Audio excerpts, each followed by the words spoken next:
What is up, guys, and welcome back to another video, and today we're going over 10 things Futurama wants you to forget about. Number 10, the episodes were broadcast out of order. That's right, Futurama never had a full production cycle broadcast in its entirety. 13 episodes were made in the first season, while only 9 aired. The remaining 4 weren't broadcasted until the following year. During the second broadcast season, things didn't get better from there. When Futurama was set released on DVD, there was only 4 DVD sets despite airing for 5 seasons. The 5th season specifically was a mess. The producers of Futurama had no idea what episode was going to air as a finale. At one point, presuming that the Trippy Giant Bee episode, The Sting, might be the only one to see them off. Thankfully, Fox went with The Devil's Hands Are Idle Playthings, which was what the creative team had intended. Number 9, Futurama had 3 series finales. It premiered in 1999 on the Fox Network Sunday night lineup, where it stayed for years. Despite its success, it was often cut off by football or bounced around the schedule before finally being cancelled in 2003. This seemed like the end for Futurama until Comedy Central came along and signed them. 5 years after being cancelled, Futurama returned with a series of straight-to-DVD movies that were broken apart and turned into a 5th season.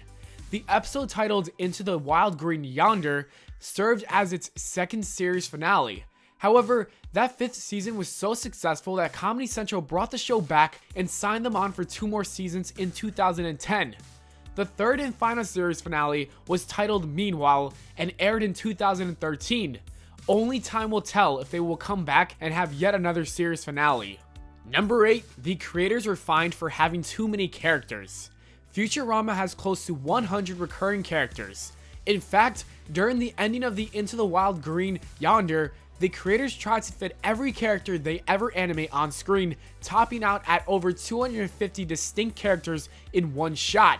They were actually fined for it by the animation studio Rough Draft Studios for wasting the animators' time and presumably ruining some wrists. With this many characters, it probably wouldn't be surprising to find out that a good chunk of them have shown up in every episode. However, even with the main cast that included Amy, Herms, Zoidberg, Professor Farnsworth, only Fry, Leela, and Bender have actually appeared in every single episode, and the Planet Express ship, of course. Number 7, a lot of effort was put into things you would never notice.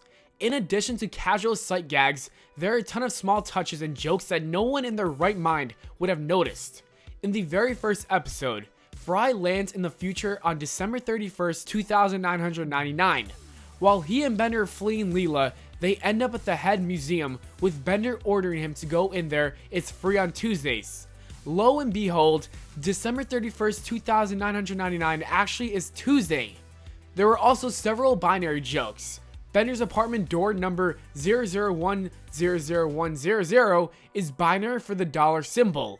In the honking, 101001110 is written on a mirror, translating to 666. There are also many unnecessary history jokes littered throughout the show. In the episode titled Ahead in the Polls, there's a Bull Space Moose party, both hanging out in the background, seemingly manned by Bullwinkle. It's a reference to Teddy Roosevelt's Progressive Party, nicknamed the Bull Moose Party in the press.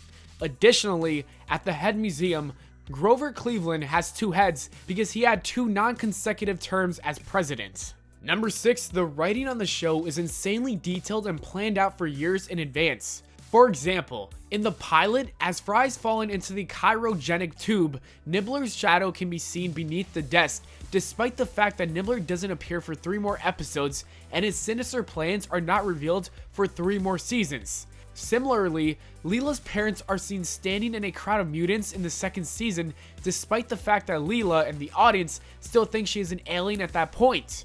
Her parents and her mutant origins aren't revealed until season 4.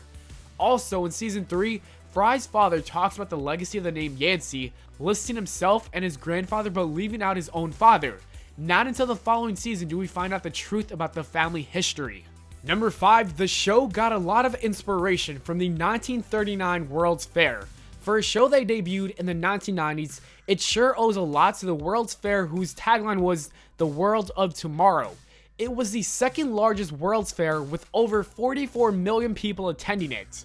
Among the inventions showcased at the fair was a new contraption called the television, which was invented by a man named Philo T. Farnsworth, and I guess that name sounds familiar. Also debuting at the fair was General Motors' glimpse into the distant future of the 1959 entitled Futurama. It was an enormous interactive exhibit featuring automated highways and sprawling suburbs. Number 4, the creators made up 2 alien languages. Throughout the episodes, careful viewers will notice billboards and other signs written in a strange alien language. That language is called Alienese and is in fact a code.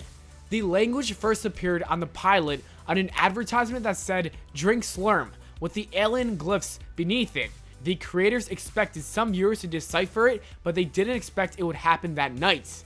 So, they decided to create a second language, one that was much more difficult from the first one. While it didn't happen that night, fans did eventually decipher it. Number 3, Seymour is based on a real dog. Fry's dog, Seymour Asses, is based on Hachiko, an Akita adopted by Ueno, a professor at the University of Tokyo in 1924. The professor would commute to work every day on the train, and the dog would greet him at the train station when he returned. One day, the professor died at work, never returning home. For the next 9 years, 9 months and 15 days, Hachiko returned to the train station every day, waiting for his master to return home.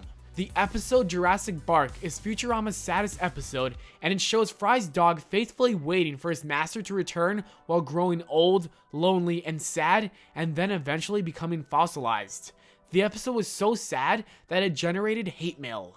Number 2, many of the characters were supposed to be different. There were subtle differences, like Dr. Zoidberg originally was drawn with teeth.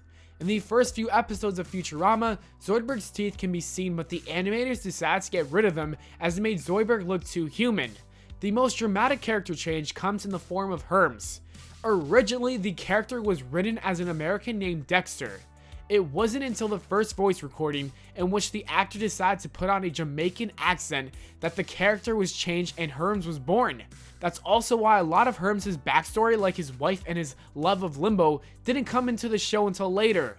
The writers needed time to rewrite his history. And number 1, Qbert was supposed to represent annoying fans. The character of Qbert Farnsworth was intended from the very beginning, even though the character wasn't introduced until the second season. Giving Professor Farnsworth a child, a cloned version of himself to be more precise, was always the plan, although the character itself was supposed to be a bit different.